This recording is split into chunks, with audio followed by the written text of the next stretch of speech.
Hello students, welcome to my YouTube channel M Das maths tuition. আজকের মাধ্যমিক 2026 সালের জন্য মধ্যশিক্ষা পর্ষদের টেস্ট পেপার থেকে একটা হাওড়া জেলা স্কুল, খুব ভালো স্কুল বন্ধুরা, হাওড়া জেলা স্কুলে পেজটা করাচ্ছি বন্ধুরা, মন দিয়ে দেখতে থাকো। তো প্রথম যে প্রশ্নটা আছে, কে কোন মানের জন্য, প্রশ্নটা আছে কে কোন মানের জন্য K x square minus 3k minus 7 into x minus 7 into x minus 3 into 3k minus 9 এটা আছে ইকুয়াল 0। এই দ্বিঘাত সমীকরণের অ্যাক্টিভি শূন্য হবে। কে এর কোন মানের জন্য এই যে সমীকরণটা আছে তার অ্যাক্টিভি শূন্য হবে। তো আমরা কি জানি অ্যাক্টিভি কখন শূন্য হয়? সি যদি মানে ধ্রুবক পদ যদি শূন্য হয়, বুঝতে পেরেছো? ধরো a x square plus bx plus c equal 0, এই এটা x, এই c যদি 0 হয়, ধ্রুবক পদ যদি 0 হয় তাহলে অ্যাক্টিভি শূন্য হবে। তাহলে c এটা 0 হবে, অর্থাৎ এটা কি হতে হবে? 0 হতে হবে। তাহলে অ্যাক্টিভি শূন্য হলে অতএব আমরা কি লিখব? -3 3k 9 ইকুয়াল 0, বা 3k 9 ইকুয়াল 0 বাই -3, মানে এটা কোনো মানে হয় না 0, বা 3k, তাহলে 3k এই 9 এর দিকে চলে গেল, মাইনাসটা প্লাস, বা k সমান 9/3 সমান 3, তাহলে आंसर হলো কত? 3। তাহলে आंसर হলো কত? 3। এরপরে যে প্রশ্নটা আছে সেটা দেখো, কোন মূলধন 5 বছরে সবৃদ্ধি ও 3 বছরে সবৃদ্ধি মূলের অনুপাত 36:25 হলে চক্রবৃদ্ধি সুদের হার কত? পর্ব 1 বছর আছে।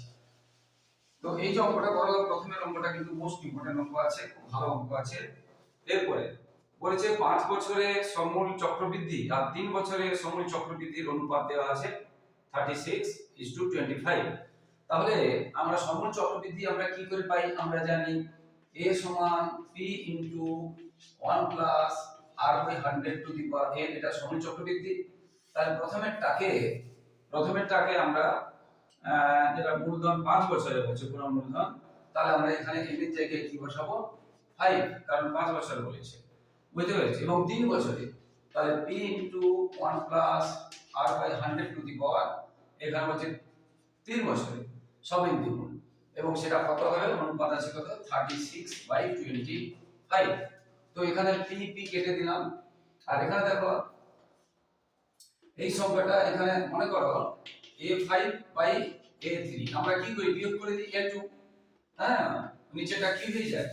মাইনাস হয়ে যায়। তাহলে এখানে 5 এখানে 3, তাহলে কি থাকলো? 1 প্লাস r/100, 5 থেকে 3 চলে গেলে 2 থাকছে। আর এটা 36 কে আমরা কি করতে পারি?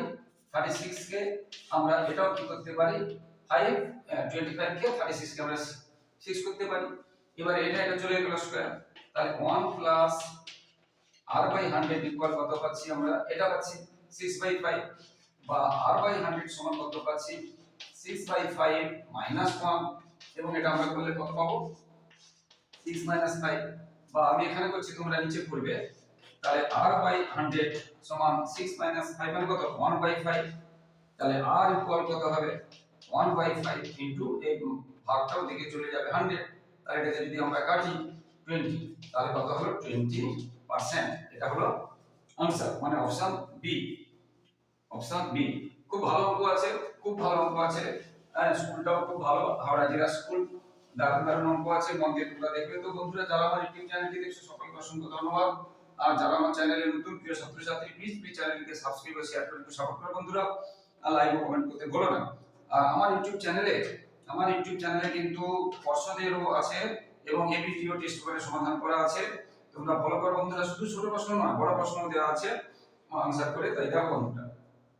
এরপরে একটি নিরেট গোলক ও একটি নিরেট অর্ধগোলকের সমগ্র তলের ক্ষেত্রফলের অনুপাত 3:4। গোলকের সমগ্র তলের ক্ষেত্রফলের সূত্র কি? না 4 পাই, গোলকের ক্ষেত্রে সমগ্র তল 4 পাই r স্কয়ার। এটা সমগ্র তল বলেছে, আয়তন বলেনি, 4 পাই r স্কয়ার গোলক। আর একটি নিরেট অর্ধগোলকের হচ্ছে 3 পাই r স্কয়ার, 3 পাই r স্কয়ার। তাহলে গোলকের সমগ্র তলের ক্ষেত্রফল কি হবে? 4 পাই r স্কয়ার, আর অর্ধগোলকের 3 পাই r স্কয়ার। অর্থাৎ এটা আমরা যদি একটা ছবির সাহায্যে বলি, মনে করো একটা তরমুজ, এর পুরো যে ক্ষেত্রফল, একে আবার যদি তরমুজকে আমি না কেটে হাফ ভাবি, কাটলাম না, এমনি হাফ করি, তাহলে 4 পাই, তার মানে এটা হবে, এই দিকেটা হবে 2 পাই আর স্কয়ার, আর এই দিকেটা হবে 2 পাই আর স্কয়ার, তাহলে টোটালটা হবে 4 পাই আর স্কয়ার, মাঝখানে এটা থাকবে। এবার এটাকে যদি কাটি তরমুজটাকে, তাহলে এখানে একটা কি অংশ বেরোবে, একটা লাল অংশ বেরোবে, মানে এটা একটা বৃত্ত, এটাকে যদি আমি এদিকে করি, এটা একটা বৃত্ত বেরোবে। বৃত্তের ক্ষেত্রফল কি, পাই আর স্কয়ার। তাহলে এই এটা রেড অংশ, এটা গ্রিন অংশ, এবার এটাকে যদি মুছে দিই, তাহলে এটাকে মুছে দিলাম, তাহলে অর্ধ গোলকটা কি হবে, নিচেরটা 2 পাই আর স্কয়ার, আর এই অংশটা লাল অংশটা হচ্ছে পাই আর স্কয়ার, অর্থাৎ এই একটা পাই আর স্কয়ার, দুটো পাই, 3 পাই আর স্কয়ার। অর্ধগোলকের ক্ষেত্রফলের নিয়ম, অর্ধগোলকের সমগ্রতলের ক্ষেত্রফল কি হবে, নিরেটের ক্ষেত্রে 3 পাই আর স্কয়ার, এবং এর যে রেশিওটা দেওয়া আছে কত, 3/4। এবারে যেহেতু একই গোলক নয়, এটাকে আমরা r1 ধরবো, এটাকে আমরা r2 ধরবো। কি বলছি, এবারে পাই আর পাই কেটে গেল, তাহলে এখানে আমরা কি পাচ্ছি, r1 square by r2 square, এটা এখানে চলে গেল, 4 into 4, বা আমরা 16 ও লিখতে পারি, এটা এখানে চলে গেল 3 into 3। তাহলে r1 বাই r2, মানে এখানে স্কয়ার তুললে এখানে বর্গমূল করতে হবে, তাহলে 3 into 3 বাই 4 into 4 এর উপরে বর্গমূল, বা আমরা একসাথে লিখতে পারি, দুটো থাকে বলে একটা। এটা হয়ে গেল आंसर, এটা হয়ে গেল आंसर। বুঝতে পারলে? খুব ভালো ভালো অঙ্ক আছে, মন দিয়ে দেখবে বন্ধুরা। এরপরে চারেরটা কি আছে, চারেরটাতে আছে 5 সেমি দৈর্ঘ্যের ব্যাসার্ধ বিশিষ্ট একটি বৃত্তে দুটি স্পর্শকের মধ্যবর্তী কোণ 60 ডিগ্রি হলে তাদের ছেদ বিন্দু দুটির কেন্দ্র থেকে কত দূরে থাকবে। একটা বৃত্ত বলেছে, একটা বৃত্ত এরকম করে বলেছে, বুঝতে পেরেছো, তার দুটো কি বলেছে, স্পর্শক, এই একটা স্পর্শক, একটা বৃত্তের কেন্দ্র, এটা বলেছে। তো স্পর্শক এটা 5 সেমি ব্যাসার্ধ, এখান থেকে এটা 5 সেমি, এখান থেকে এটা 5 সেমি ব্যাসার্ধ বলেছে, এটা কেন্দ্র ও যদি ধরি, এটা যদি বি ধরি, এটা এ যদি ধরি, বি যদি ধরি বলেছে, এবং স্পর্শক দুটির মধ্যবর্তী কোণ 60 ডিগ্রি, তাহলে এটা বলেছে 60 ডিগ্রি, এটা 60 ডিগ্রি বলছে কেন্দ্র থেকে, মানে এখান থেকে ছেদ বিন্দু, এই যে একটা স্পর্শক, এই একটা স্পর্শক, এই যে স্পর্শকে ছেদ করেছে বি বিন্দুতে, এই কেন্দ্র থেকে এইটা পাবো। দেখো লক্ষ্য করে, স্পর্শক সবসময় 90 ডিগ্রি করে, এটাও যদি বলি 90 ডিগ্রি, তাহলে এটাকে যদি আমরা এইভাবে করি, এটা বি, এটা ও, এটা যদি পি ধরি, তাহলে দেখো ভালো করে দেখো, বিটা 90 ডিগ্রি, এটা 5 না, এটাকে কি বলে, অতিভুজ, এটা অতিভুজ, এটাকে কি বলবো, ভূমি, বা এটাকে ভূমি, এটা লম্ব, এটা লম্ব, এটা ভূমি, যেভাবে বলতে পারো। বুঝতে পেরেছো, 90 ডিগ্রি স্পর্শক, বা এই দিক থেকে করতে পারো, স্পর্শক সবসময় কি করে ব্যাসার্ধের সঙ্গে 90 ডিগ্রি কোণ তৈরি করছে। তাহলে এটা, এবার দেখো লক্ষ্য করে, এখানে যেগুলো বলা আছে, এটা 60 ডিগ্রি, তার মানে এটা কত হবে, এই অংশটা হবে 30 ডিগ্রি, আর এই অংশটা হবে 30 ডিগ্রি, তার মানে এটা কত হলো, 30 ডিগ্রি। আবার আমরা যদি এটাকে ত্রিকোণমিতিতে করি, লম্ব বাই ভূমি, কারণ এখানে এটা ভালো করে দেখো লক্ষ্য করে, এই অংশটা কি, এটা অতিভুজ, অতিভুজটা আমাদের বের করতে হবে। বুঝতে পেরেছো, অতিভুজ, যদি স্পর্শকের দৈর্ঘ্য চাইতো তখন লম্ব বাই ভূমি, আমাদের দরকার কোনটা, ওপি, মানে অতিভুজ, তাহলে লম্ব বাই অতিভুজ কার সূত্র হয়, এটা sin থিটা, লম্ব বাই অতিভুজ, কারণ আমাদের অতিভুজ বের করতে হবে, আর লম্বটা 5 দেওয়া আছে, লম্ব অতিভুজ sin থিটা, তাহলে 5 বাই অতিভুজ, মানে অতিভুজ মানে ওপি, অতিভুজ মানে ওপি, sin থিটা, sin এখানে কত ডিগ্রি আছে, sin 30 ডিগ্রি, কারণ পুরোটা 60 ডিগ্রি ছিল, হ্যাঁ, এটা হচ্ছে, তাহলে 30, এটা 30 হয়ে যাবে।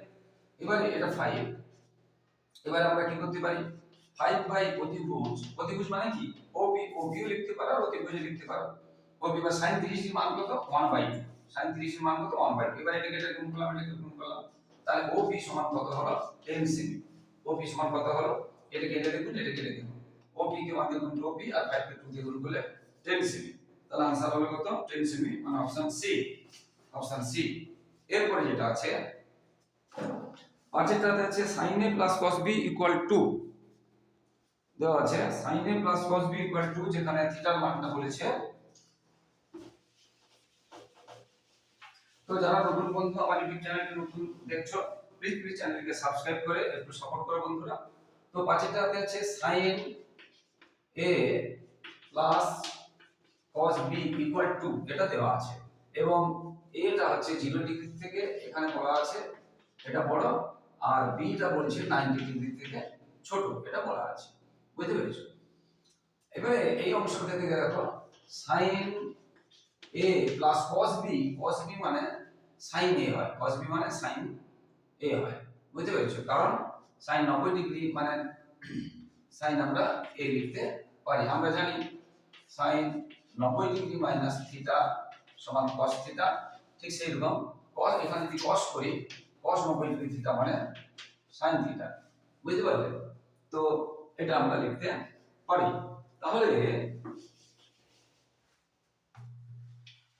তাহলে সাইন এ cos b মানে সাইন এ সমান এটা। এবারে 2 সাইন এ সমান 2, তাহলে সাইন এ সমান কত হবে? 2/2 মানে 1। তাহলে সাইন এ মানে সাইন 1 কার মান? না সাইন 90 ডিগ্রি। তার মানে এ হয়ে গেল কত? এ হয়ে গেল কত? 90 ডিগ্রি। আচ্ছা, এ কিন্তু এখানে 90 ডিগ্রি কম হবে বলেছে। না না, এটা বলছে 0 ডিগ্রি বেশি হবে। কোনো অসুবিধা নেই, 90 ডিগ্রি হতে পারে, 0 ডিগ্রি বেশি। 90 ডিগ্রি কম, বি জানে, তাহলে এ পেয়ে গেলাম। আবার এ যখন পেয়ে গেলাম, এখানে বা এখানে যে কোনো একটা জায়গায় আমরা যদি এর মানটা বসিয়ে দিই, তাহলে আমরা কিন্তু বির মানটা পেয়ে যাব। দেখো সাইন এ, এই যে আমি আরেকটা লাইন, এই যে sign A plus sign B সমান 2। আমরা আবার বলছি cos b মানে sin a, দুটো sin a, এটা থাকলো 2টা চলে গেল, ওর মান কত? sin 90 ডিগ্রি, sin sin চলে a সমান 90 ডিগ্রি পেলাম। এবার sin a plus cos b, এই sin a থেকে বসাবো কত? sin a sin 90 ডিগ্রি মানে sin 90 ডিগ্রি মানে 1, sin a মানে sin 90 degree plus sin b সমান 2, আর 90 মানে 1, sin b সমান 2, অর্থাৎ sin b সমান কত হবে? এই 1 টা দিকে চলে যাবে, তাহলে sin b সমান কত হবে? 1। sin b হচ্ছে কত? 1। তো 1 কার সূত্র? কার sin কত ডিগ্রি মান? না sin 0 ডিগ্রি মান 1। বুঝতে পেরেছো? sin 0 ডিগ্রি মান 1। তাহলে এখান থেকে আমরা কি পেলাম? তাহলে b সমান কত হবে? 0 ডিগ্রি। তাহলে b বের হলো 0 ডিগ্রি আর a বের হলো 90 ডিগ্রি। এখান থেকে বের হলো b বের হলো 0 ডিগ্রি আর a বের হলো 90 ডিগ্রি। এবার যেটা বলেছে cot a plus b by 2, এই মানটা আমাদের বের করতে হবে। তো cot a plus b by 2, এটা আমরা কত পেয়েছি? 90 ডিগ্রি, প্লাস b টা আমরা কত পেয়েছি? 0 ডিগ্রি বাই 2, তার মানে আমরা কত পাবো? 0 তো কিছুই না, তাহলে 90/2 মানে কত হচ্ছে? 45 ডিগ্রি cot। আর cot 45 ডিগ্রি মান কত হয়? 1। cot 45 ডিগ্রি মান কত হয়? 1। তাহলে এটা आंसर হলো কত? 1। আশা করি বন্ধুরা বুঝতে পেরেছো। এরপরে 6 দাগে, তো বন্ধুরা লাইক কমেন্ট করে উৎসাহিত করো বন্ধুরা, এবং আমার ইউটিউব চ্যানেলে তোমরা পর্ষদেরও পাবে, এই ভিডিওর সব উত্তরগুলো পাবে, ছোট বড় সব প্রশ্ন। এবারে 6 দাগে যে আছে তথ্যে 36 মানটি না থাকে, এখন আমরা প্রথমে কি করব? ছোট থেকে বড় সাজাবো। 30 সুন্দর করে সাজাতে হবে, 34, 35, 36 এগুলো সব ভালো করে সাজাতে হবে। 30, 34, 35, 36, 37, 38, 39 সবগুলো আছে। 37, 38, 39 এবং 40। 1 2 3 4 5 6 7 8, 1 2 3 4 5 6 7 8, ঠিক আছে। এবারে দেখো এই 1 2 3 4 5 6 7 8, এখানে তাহলে তিনটে, এখান থেকে তিনটে বাদ দিলাম, তাহলে মধ্যমা কি হবে? যেহেতু জোড় সংখ্যা আছে বাই 2, এটা বই, তাহলে কত হচ্ছে? এটা আমরা বুঝতেই পারছি 36.5। কারণ এটা যোগ করলে কত পাবে? এটা পাবে, বুঝতে পেরেছো? 3 2 6 13 6 12, এটা পাবে, ঠিক আছে। এটা ঠিক আছে, এটা আমরা মধ্যমা পেলাম, ঠিক আছে। কিন্তু যদি 36 না থাকতো, 36 না থাকলে বলেছে তথ্যে 36 মানটি না থাকলে, তাহলে এটা বাদ দিয়ে দাও। এটা যদি বাদ দিয়ে এখন মধ্যমা কত হবে? 1 2 3 4 5 6 7, তাহলে এখন মধ্যমা কত হচ্ছে? এটা মাঝখানে আছে, দেখো এদিকে তিনটে বাদ দিলাম, এদিকে তিনটে বাদ দিলাম, এখন মধ্যমা কত? 37। আগে মধ্যমা কত ছিল? 36.5। তাহলে এখানে যদি 0 দিই তাহলে কত হচ্ছে? এটা এত। আমরা কি দেখলাম? দশমিক আগে ছিল 36.5, এখন হচ্ছে 37, তাহলে কত বাড়ছে? 0.5 বাড়ছে। এটা হবে অপশন এ, 0.5 বাড়ছে।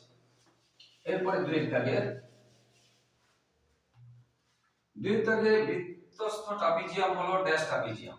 সমদ্বিঘটার দেখো যে কোনো বৃত্তের মধ্যে যে কোনো, এটা তো হাতে আঁকা আছে ঠিক হচ্ছে না, যে কোনো বৃত্তের মধ্যে ট্রাপিজিয়াম মানে কি? এই দুটো বাহু সমান্তরাল হবে, এই বাহুটা এবারে দেখো, এটা লক্ষ্য করে দেখো, এটা সমান্তরাল কিন্তু কিন্তু এই বাহুটা ছোট, এই বাহুটা বড়, এটাও ট্রাপিজিয়াম। আবার এটাকে যদি আমি এরকম করে দিই,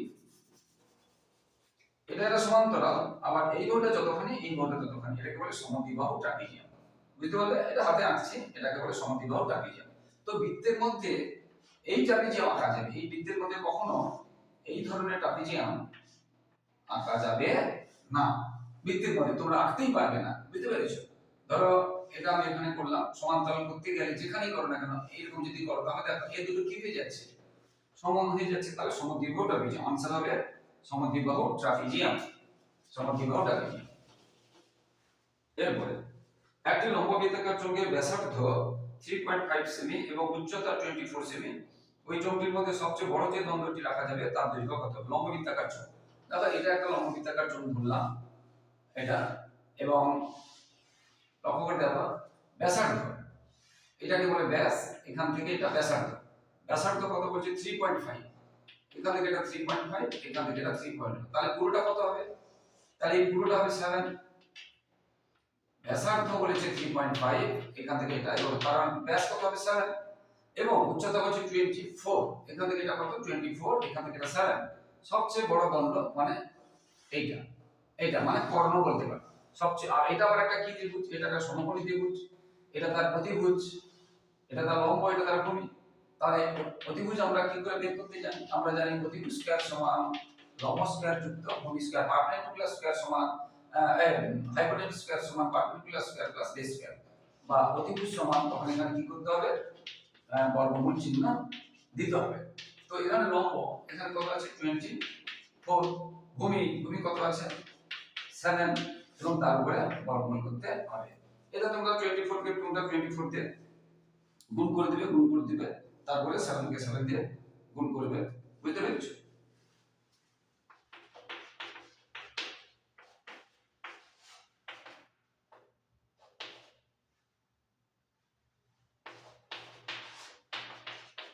পঁচিশ, তাহলে 25, তাহলে এটা आंसर কি হবে? 25, যেটা সবচেয়ে বড় রাখা যাবে তার দৈর্ঘ্য কত হবে? 25, এবং এককগুলো কি হবে? যেহেতু এগুলো সেমিতে ছিল, তাহলে 25 সেন্টিমিটার।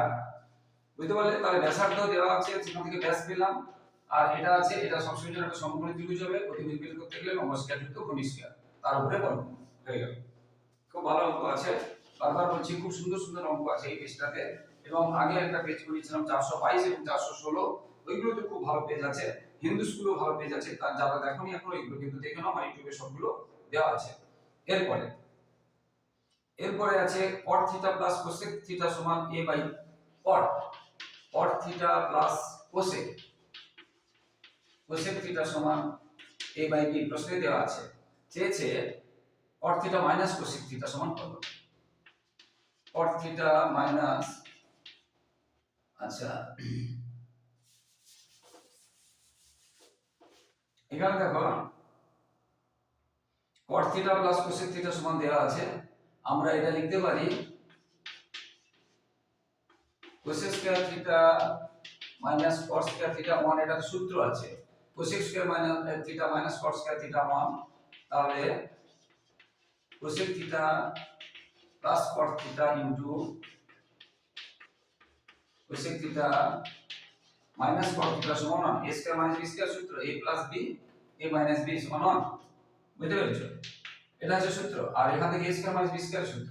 এবার এই প্লাসের মানটা কত আছে? a বাই 2, তাহলে এখানে আমরা cot theta plus cosec theta মানে কি? একই কথা, cosec theta plus cot theta, তাহলে আমরা এখানে পেলাম a by b into cosec theta minus cot theta সমান 1, বা cosec theta minus cot theta সমান 1, এটা নিচেরটা উপরে হয়ে যাবে, উপরেরটা নিচে হয়ে যাবে, তাহলে b বাই a। তাহলে এখানে এখানে কিন্তু তাহলে cot theta minus cosec theta আছে। আমরা কি পেয়েছি? আমরা এখানে কি পেয়েছি? এখানে আগে cot থিটাটা মানে সামনে প্লাস আছে আর এটা মাইনাস আছে। কি বলছি বুঝতে পারছো? তো এখানে আমরা যদি মাইনাস কমন নিই তখন এটা cot theta minus cosec theta, তাহলে এখানে যদি মাইনাস কমন নিই আমরা এখানে কি পাবো? এটা b বাই a, বুঝতে পেরেছো? অর্থাৎ এটা চলে যাবে, মানে আমরা এখানে যে কোনো একটা জায়গায় কি দেব? আমরা মাইনাস দেব। কি বলছো বুঝতে পেরেছো? তাহলে आंसरটা এটা হচ্ছে 2 3 आंसर এটা মাইনাস দিতে হবে, কারণ এখানে প্রশ্নে দেখো এইটা সামনে আছে, এটা মাইনাস আছে, তাহলে মাইনাস কমন নিলাম, এটা পেয়েছি। তাহলে এই মাইনাসটা যখন তুলবো তাহলে cot থিটা কোসেক থিটা সমান কি হবে? মাইনাস হয়ে যাবে, আর কিছুই না, মাইনাস হয়ে যাবে। বুঝতে পারলে? কারণ সাইনটা চেঞ্জ হয়ে যাবে। এরপরে খুব ভালো অঙ্ক আছে, মন দিয়ে দেখবে বন্ধুরা। এরপরে যেটা আছে, কোন তথ্যের মধ্যে যে পর্যবেক্ষণটি ড্যাশ সবচেয়ে বেশি সেই পর্যবেক্ষণটিকে ওই তথ্যের সংখ্যা গুরু মান বলা হয়। পরিসংখ্যা বেশি, পরিসংখ্যা বেশি। সংখ্যা ধরো 5 5 5 তিনবার আছে, 2 দুবার আছে, হ্যাঁ টোটাল 2টা সামনে আছে, 8 করে দিলাম। 8 দুবার আছে, 9 একবার আছে, হ্যাঁ 3 দুবার আছে। তার সবথেকে এটা কত বেশি বার আছে? যেটা বেশি বার থাকবে সবচেয়ে বেশি, তাহলে পরিসংখ্যা যেটাকে সবচেয়ে বেশি বলবে, বুঝতে পেরেছো? সেটাকে কি বলা হয়? সংখ্যা গুরু বলা হয়। তাহলে आंसर কি হবে? পরিসংখ্যা। তিনটি ক্রমিক সমানুপাতিক সংখ্যার গুণফল 343 হলে মধ্যপদটি কি হবে? দেখো মনে করো তিনটি সংখ্যা a b c ক্রমিক যদি হয় তাহলে a বাই b সমান b বাই c হবে, অর্থাৎ b স্কয়ার সমান ac হবে। এটা কি গুণ? এটা b স্কয়ার সমান ac হবে। আবার তিনটির গুণফল বইতে দেওয়া আছে 343, তাহলে আমি এই যে ac পেয়েছি, এখানে ac গুণ b সমান 343, আবার AC AC AC আবার AC সমান কি পেয়েছি? দেখো b স্কয়ার, তাহলে AC না লিখে তাহলে b স্কয়ার গুণ b 343, তাহলে b কিউ সমান 343 এগুলো 4, তাহলে b সমান কত? ঘনমূল 343। এটা তোমরা দেখবে যে 7 পাবে। কত পাবে? 7। 7 কে 3 বার গুণ করলে 7 ইনটু 7 ইনটু, বুঝতে পেরেছো? তার মানে 7, তাহলে কত হবে? 7। বুঝতে পারলে? এটা হয়ে গেল आंसर। এরপরে এই অঙ্কটা খুব ইম্পর্টেন্ট আছে, দারুণ অঙ্ক, এইটা প্রায় পরীক্ষায় আছে এই অঙ্কটা। আচ্ছা, এরপরে কোন অংশীদার এই ব্যবসায় দুজন অংশীদারের মূলধন যে সময়ের জন্য ব্যবসা নিয়োজিত করেছিল তার অনুপাত দেওয়া আছে, আর লাভের অনুপাত দেওয়া আছে, মূলধন অনুপাত। দেখো সময় দেওয়া আছে 4:5, আর মূলধন অনুপাত দেওয়া নেই, আমি x আর y ধরলাম, এবং লাভের অনুপাত দেওয়া আছে 18/25। এই লাভটা আমরা কি করে পাই? এত টাকা এত মাস খাটে বা এত মাস এত টাকা খাটে, সেটা গুণ করলেই তো তাদের মানে এক মাস হিসাবে আমরা মূলধন পাই, মূলধন অনুপাত। তাহলে এটাকে আমি 4x, এটাকে 5y সমান আমরা এটা ধরে নিতে পারি। তাহলে মূলধনের অনুপাত কি হবে? বুঝতে পেরেছো? এইটা অনুপাত যা হবে এই অনুপাতটা তাই হবে। একটা সময় একটা মূলধন বা একটা মূলধন একটা সময় গুণ করলে লাভের সাথে সমান হবে। তাহলে আমরা এখানে কি করতে পারি যে কি চেয়েছে? মূলধনের অনুপাত, মূলধনের অনুপাত। তাহলে 4x বাই 5y এটা গুণ, বুঝতে পেরেছো? আর এটা গুণ 18/25, বা x বাই y সমান কত হবে? 18 ইনটু 5 উপরে চলে গেল, আর 25 ইনটু 4, 5 দিয়ে যদি কাটি 5, আর এটা পুরোটা কাটবে না 2, তাহলে কাটলে কত? 9 না 10, অর্থাৎ 9:10, অর্থাৎ এটা হবে 9:10। এরপরে 3 দাগে সত্য মিথ্যা নির্ণয় করতে বলেছে। সত্য মিথ্যা, বৃত্তের ক্ষেত্রফল তার ব্যাসের সঙ্গে সরল বেঁধে থাকে, এটা মিথ্যা হবে, এটা ব্যাস হবে না, এটা ব্যাসার্ধের বর্গ হবে। বৃত্তের ক্ষেত্রফল তার ব্যাসার্ধের বর্গের সঙ্গে সরল বেঁধে থাকে, বুঝতে পেরেছো? তবে ব্যাস বাড়লে ক্ষেত্রফল বাড়ে, ব্যাস বাড়লে ক্ষেত্রফল বাড়ে, সেই হিসাবে কিন্তু এখানে হচ্ছে ব্যাসের সঙ্গে সরল ভেদে থাকে, প্রকৃত কথাটা হবে ব্যাসার্ধের বর্গের সঙ্গে। ব্যাসার্ধ বাড়লেও সেটা কিরকম রিলেশন সেটা দেওয়া আছে। তবে বৃত্তের ক্ষেত্রফল তার ব্যাসের সঙ্গে সরল ভেদে থাকে, এটা সত্যও বলা যেতে পারে, কিন্তু প্রকৃত কথাটা কিন্তু ব্যাসার্ধের বর্গ হবে। তবে এইখানে তোমরা এত কিছু না বলে তোমরা মিথ্যাই লিখবে। এরপরে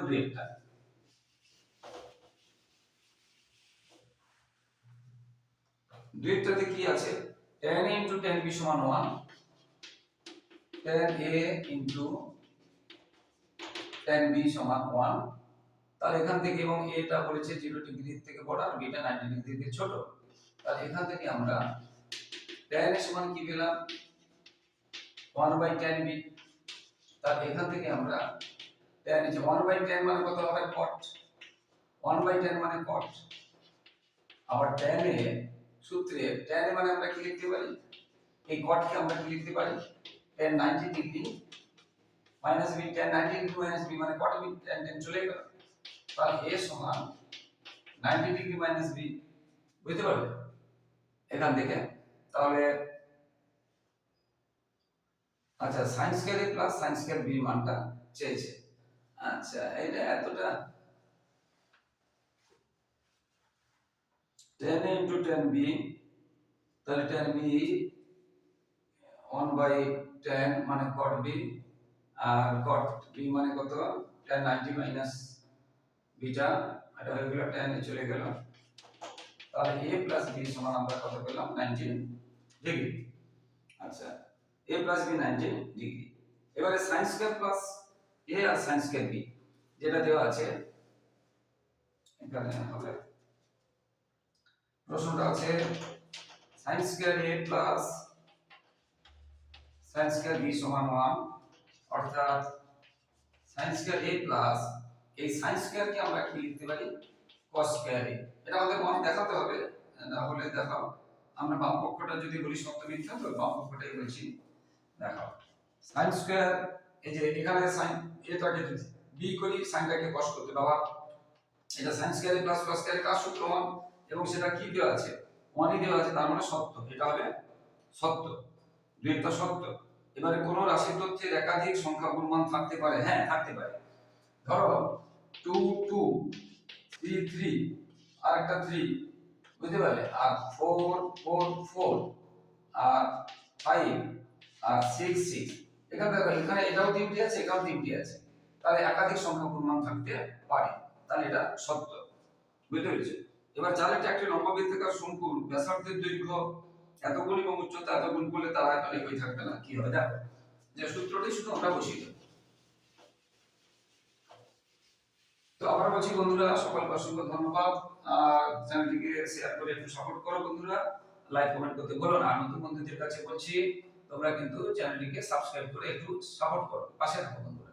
তোমাদের জন্য লাগাতার পরিশ্রম করছি, তাই তোমাদের কাছ থেকে এইটুকু সহযোগিতা ভালোবাসা আশা করছি যে তোমরা চ্যানেলটিকে সাবস্ক্রাইব করে শেয়ার করে লাইক ও কমেন্ট করে একটু সাপোর্ট করবে, একটু উৎসাহ দেবে, একটু পাশে থাকবে। এরপরে একটি লম্বা বৃত্তাকার শঙ্কু, শঙ্কু বলেছি, তার আয়তন, শঙ্কুর আয়তনের সূত্র কি 1/3 পাই আর স্কয়ার h। শঙ্কুর আয়তন কি 1/3 পাই আর স্কয়ার h। এবার প্রথমে এবারে ব্যাসার্ধের দৈর্ঘ্য 1/√2 গুণ করা হলো, তাহলে 1/3 পাই r, rটাকে আমরা কি বলবো 1/√2 তার স্কয়ার দিলাম, বুঝতে পেরেছো। এই rটা 1/√2 গুণ, মানে আগে r ছিল এখন r/√2, তার মানে কত হচ্ছে r/√2 গুণ এটা, এবং উচ্চতা দ্বিগুণ করা হলো, এবং আগের থেকে উচ্চতা কি হলো এখন 2h হয়ে গেল। তাহলে আমরা কি পাবো এটাতে, তাহলে 1/3 পাই r স্কয়ার বাই 2h, দেখো বর্গমূল 2 স্কয়ার মানে শুধু 2 হবে, গুণ 2h, আবার এই 2 2 কেটে গেল, তাহলে কি পেলাম 1/3 পাই r স্কয়ার h। আগেও ছিল 1/3 পাই r স্কয়ার h, এবারেও পেলাম 1/3 পাই স্কয়ার h, তাহলে একই আছে, তাহলে একই আছে, এটা সত্য। এবারে পাঁচেরটা, এবিসি ত্রিভুজের এবি সমান এগুলো দেওয়া আছে, তাহলে এটা সত্য। পাঁচেরটাতে কি আছে, ত্রিভুজ এবিসি এর এবি সমান এসি, এখানে একটা ত্রিভুজ আমরা করছি ABC, A B C, AB সমান এসি বলে দিয়েছে, এবং এবিসি ও এসি বি এর সমাধিখণ্ড এসি এবি কে ইউ, সমাধিখণ্ড মানে এটা ঠিক মাঝখান দিয়ে এটা টানা হবে, আর এটাও ঠিক মাঝখান দিয়ে টানা হবে। এখানে হাতে টানছি ঠিক হচ্ছে না, ই এবং এফ বিন্দুতে ছেদ করেছে। তাহলে বি সি ই এফ সমবৃত্তস্থ। তো বন্ধু এটা এগুলো হচ্ছে করতে গেলে অনেক মানে প্রমাণ করতে গেলে অনেক বড় হয়ে যাবে। এটা তোমরা জেনে না যে এটা সমবৃত্তস্থ হয়, বুঝতে পেরেছো? মানে একই বৃত্তের উপরে এই চারটা বিন্দু থাকে, তাহলে এটা হ্যাঁ, এটা হ্যাঁ। এরপরে এরপরে একটি মেশিনের মূল্য, এরপরে একটি মেশিনের মূল্য কি বলেছে? এরপরে একটি মেশিনের নতুন মূল্য ও 2 বছর পরের মূল্য 181। মেশিনের প্রতি বছর মূল্য 9% হারে হ্রাস পেয়েছে। দেখো নতুন মূল্য এবং 2 বছর পরের মূল্য, তাহলে প্রথমে মূল্য ছিল 100, তারপরে হচ্ছে 81 এবং 2 বছর পরে। তো আমরা কি জানি? a সমান p into 1 plus r by 100 to the power n যদি বাড়ে আর যদি কমে তখন আমরা এখানে মাইনাস লিখব। যেহেতু এখানে কমেছে তাহলে আমরা এখানে মাইনাস লিখব, বুঝতে পারলে? এবারে প্রথমে মূল্যটা ছিল কিন্তু বলেছে নতুন মূল্য 100, 2 বছর পরে মূল্য 81, তাহলে এখানে আমরা লিখব 100 equal 81 into 1 minus r by 100 to the power 2 বছর বলেছে এইটা, বুঝতে পারলে? বা আমরা এটাকে এভাবে লিখতে পারি, যেহেতু বড় সংখ্যাটা বড় তো একই কথা, এটাকে আমরা এভাবে লিখতে পারি। তাহলে এখান থেকে আমরা কি পাবো? 1 বাই r টু দি পাওয়ার এটা স্কয়ার সমান 100 বাই 81, এই গুণটা দিকে চলে গেল। আর 100 বাই 81 মানে কত? 10 বাই 9 স্কয়ার, 10 বাই 9 স্কয়ার। এবার এদিকে স্কয়ার তুলে দিলাম, কি থাকবে তাহলে? 1 মাইনাস এটা সমান কি পেলাম? 10 বাই 9। এদিকে স্কয়ার তুলে দিলাম, তাহলে এখান থেকে আমরা কি পাবো? এটা আবার ওদিকে যাবে, তাহলে মাইনাস r বাই 100 সমান 10 মাইনাস 9 মাইনাস 1, বুঝতে পেরেছো? 10 মাইনাস 9 মাইনাস 1, হ্যাঁ। তাহলে বা এখানে তো জায়গা নেই, এখানে করেছি, বা এটা কত হবে? তাহলে মাইনাস r বাই 100, আচ্ছা একটা কত একটা ভুল হয়েছে, মাইনাস আসছে। মেশিনের মূল্য 2 বছর পরে, আচ্ছা 2 বছর পরে এটা আমাদের 2 বছর পরে হচ্ছে 81, 2 বছর পরে 81, বর্তমান 100, এখানে একটু ভুল হয়ে গেছে বন্ধুরা, 2 বছর পরে 81 বলেছে, 2 বছর পরে 81 বলেছে, ঠিক আছে? ঠিক আছে, তাহলে এটা হবে উপরে হবে 9 আর নিচে হবে 10, উপরে হবে 9 নিচে হবে 10, সরি উপরে হবে 9 নিচে হবে 10, তাহলে 9 বাই 10, এটা 9 উপর 10, তাহলে এখানে আমরা কি পাবো? এখন জায়গা নেই, তাহলে মাইনাস 9 100 ইকুয়াল এটা উপরে কত হচ্ছে? 9 মাইনাস 10 বাই 10, অর্থাৎ মাইনাস এটা ইকুয়াল মাইনাস 1 বাই 10। এবারে মাইনাস মাইনাস তুলে দিলাম, তাহলে এটা হবে কত? 1 বাই 10, তাহলে r সমান কত হবে? 1 বাই 10 ইনটু 100, একটা জিরো কেটে গেল, তাহলে 10%, তাহলে आंसर কত হলো? 10%, आंसर হলো কত? 10%। কিন্তু এখানে যে 9%, তার মানে এটা মিথ্যা, তো বন্ধুরা যারা আমার ইউটিউব চ্যানেলটি দেখছো সকলকে অসংখ্য ধন্যবাদ। যারা আমার চ্যানেলে নতুন, প্রিয় নতুন ছাত্রছাত্রী বা যারা নতুন বন্ধু, তোমরা কিন্তু চ্যানেলটিকে সাবস্ক্রাইব ও শেয়ার করে এবং লাইক ও কমেন্ট করে সাপোর্ট করো বন্ধুরা। তোমাদের জন্য লাগাতার পরিশ্রম করছি, তাই তোমাদের কাছ থেকে এইটুকু সহযোগিতা ভালোবাসা আশা করছি যে তোমরা চ্যানেলটিকে সাবস্ক্রাইব করবে এবং আমার ইউটিউব চ্যানেলে এবিটিএ, পর্ষদ, অঙ্ক, জীবন বিজ্ঞান, ভৌতবিজ্ঞান, ছোট এবং বড় প্রশ্ন উত্তর করে দেওয়া আছে, তাই ফলো করো বন্ধুরা, বন্ধুদের শেয়ার করো, তাদের সবার উপকার হবে, তোমাদের উপকার হবে, তোমাদের সবার ভালো থাকো, পরীক্ষা ভালো হোক, সবাই খুব ভালো থাকো, ভবিষ্যৎ ভালো হোক। জয় হিন্দ, বন্দে মাতরম।